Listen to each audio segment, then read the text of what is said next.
Hello, everybody, and welcome back. I'm a day late and a dollar short, but what do you do? It is now time for the power ranking on Monday, going into rivalry week. I can't wait for Friday and Saturday. A bunch of games on Friday. It's going to be awesome. This is what we all wait for all football season, right? Not for it to end.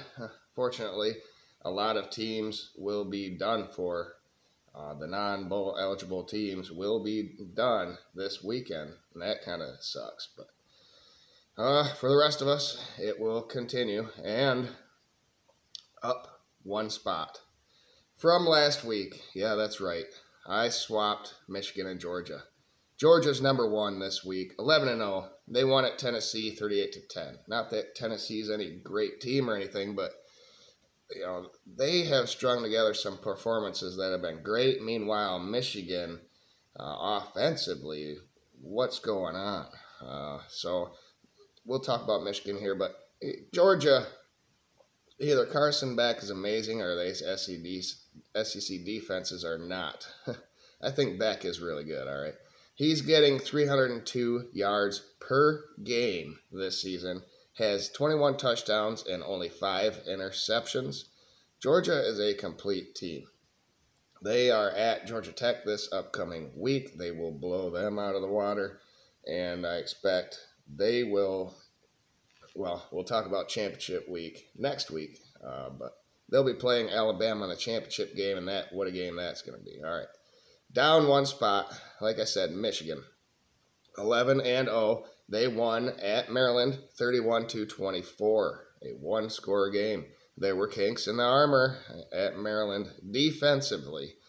Too many easy and open completions, in my opinion. Talia was dinking and dunking and throwing bombs.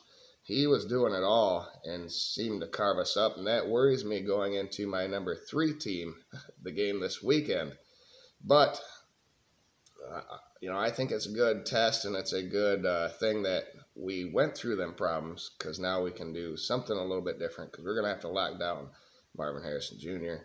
and Emeka Egbuka and Stover, all them weapons that they have at Ohio State. But offensively, we haven't even really tried to pass much in the last 2 games, which, is that confidence? Is that confidence in the run game? Is it saving plays and schemes for the Ohio State game? A lot of people seem to think that's what the case is. Or is it starting injuries, the injury bug starting to pile up for Michigan? Is it stupidity, not practicing with JJ against these good defenses? Because we're going to play some. But I guess I don't know how to think about this, because if you want JJ to get better, you have to play him, right? Well, what if they know he's pretty good and they don't want to lose a game by playing him? Maybe he does have a bad game and he costs them a game before they play the defense that really matters, which is Ohio State this week, Iowa next week, possibly playoff teams like Georgia's defense. So it'll be interesting to see what this game looks like coming up in the big house. Number 3 is Ohio State. They are 11-0, and they destroyed Minnesota at home 37-3. They are sneakily looking great. It's not just Marv and Harrison Jr. anymore. The offensive line and Henderson are grooving there at Ohio State. The offense is coming into form, and the defense is top 5 in the nation, arguably top 2 or 3. You look at the defensive statistics, and Michigan and Ohio State are pretty close in all of them. So that game is at the big house. So we will see, and I'll have a preview on that game tomorrow. Hopefully tomorrow, if not Thursday, which is Thanksgiving. So happy early Thanksgiving to everyone out there. Friday I have a Thanksgiving party, and it's my mom's 60th birthday, so that's when we're having our festivities. Thursday I'll be watching the Lions, and Friday we got them big games. On Saturday I have nothing to do, thank goodness. I'll be watching the game, and then Sunday, we have a Thanksgiving at another side of the family. So, pretty busy weekend here coming up. I'm excited. But number 4, Ohio State stayed the same. They are at 3. Number 4 stays the same as well from last week, Alabama. They beat up on Chattanooga 66-10. So what else can you say about that? As if Alabama needs a cupcake before Auburn every year. But they took advantage. They took advantage of it. Auburn lost to their cupcake, New Mexico State. They didn't just lose. They lost 31-10. 31-10. And that's where Alabama is. They are on the road in the Plains at Auburn next week, or this weekend. Up 2 spots from last week. None of these teams lost, but I did some jumbling around here. Washington is number 5 for me now. They went on the road. They're 11-0. Went on the road and beat Oregon State 22-20. They held the team under 20. Washington impressed me in bad weather in this game at Oregon State. Defensively, like I said, they played pretty good. The offense gutted out a win versus a good defense and bad weather. So they now have, well, they're number 1 in my resume ranking. If you can go watch that, I'll put it up in the card somewhere. And you can go look at that. But they are number 1 in that, meaning they're the best resume. They have 4 wins versus 4 loss or better teams, which is pretty good. All right, number 6 stays the same from last week as well, and that would be Texas. Washington has Washington State at home, by the way. Is that the Apple Cup? I think so. Texas won at Iowa State this past week, 26-16. It was another average Texas performance. I know they beat Alabama at Alabama and lost to Oklahoma, another good team. But where are the ass whoopings at from this team? You know, every week it's a close game.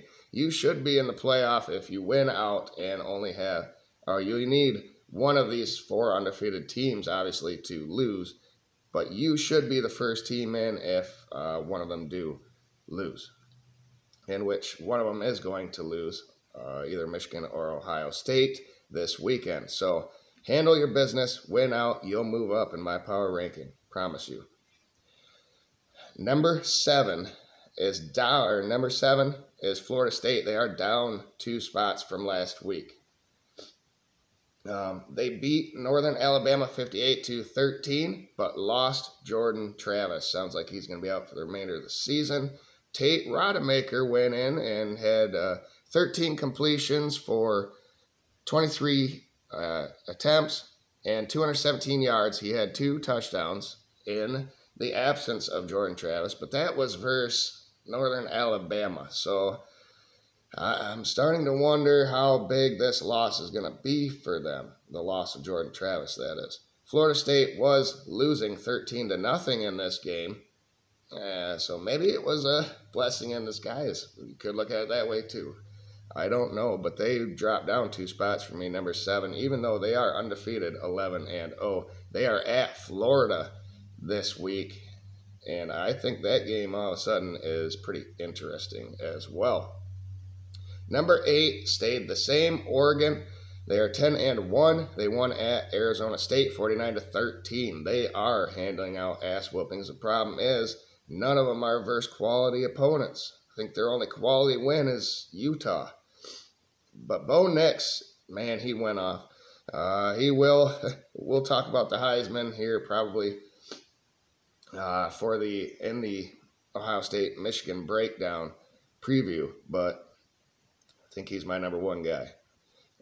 Even though Penix has the head-to-head win versus Bo Nix, Bo Nix went for 404 yards on 24 passes, 24 completions, 29 passes. That's 83% right there, and he had 6 passing touchdowns. He's averaging 400 in the last 3 games. He has 35 touchdowns to 2 interceptions this season. It's a scary proposition if you're going to be playing Oregon, and that is Oregon State coming up this week. They have Oregon State at home. Now a team that was not in my top 10, never has been all season. They were unranked in the top 10. Louisville. They are number 9. 10-1. They won at Miami and won by a touchdown, 38-31. Jack Plummer had a nice day, 24 of 37 for 308 yards, 3 touchdowns, and 1 interception. Now that they are here, what are their stats? So let's look at that. 33 points per game and 442 yards per game offensively is pretty damn good. And then defensively, 18 points per game is like number 12 or something in the nation. And 317 yards per game giving up. Not bad. Not bad at all. So we'll see what they can do. Versus Kentucky this upcoming week. They have them at home. Now, number 10 is Penn State, down from 1 spot. Louisville moving up, pushed Penn State down, and Ole Miss out of the top 10. But Ole Miss is still right there, number 11. Penn State is 9-2. They beat Rutgers 27-6. I think Rutgers is an average bowl team, meaning they are decent. They're a good team. For Penn State to bounce back and beat them by the spread is great for them. Only losses this season are at Ohio State and Michigan at home, and they bounce back nicely. Like I said, Ole Miss is right outside looking in. Behind them, Missouri and Oklahoma, all 9-2 teams. They're 10 through 13. So there you have it. My top 10. Number 1's Georgia this week, and that could change after, obviously it could change. I just changed it this week. So Michigan goes out and blows out Ohio State, or Georgia struggles, I could flip them right back. And obviously the winner of Michigan and Ohio State are going to get a bump. How much of a bump and how much will they drop if they lose will be interesting as well. Thank you, everybody, for tuning in. Like the video. Share with other people out on social media. Subscribe if you have not. Thank you if you have. And like I said, I'll see you probably tomorrow. I'm hoping tomorrow. It should be a shorter day. We have a smaller house we're drywalling right now, so it should be a shorter day. I can get home and finish my research and get a video posted for you. So thank you, everybody. Go Blue, though.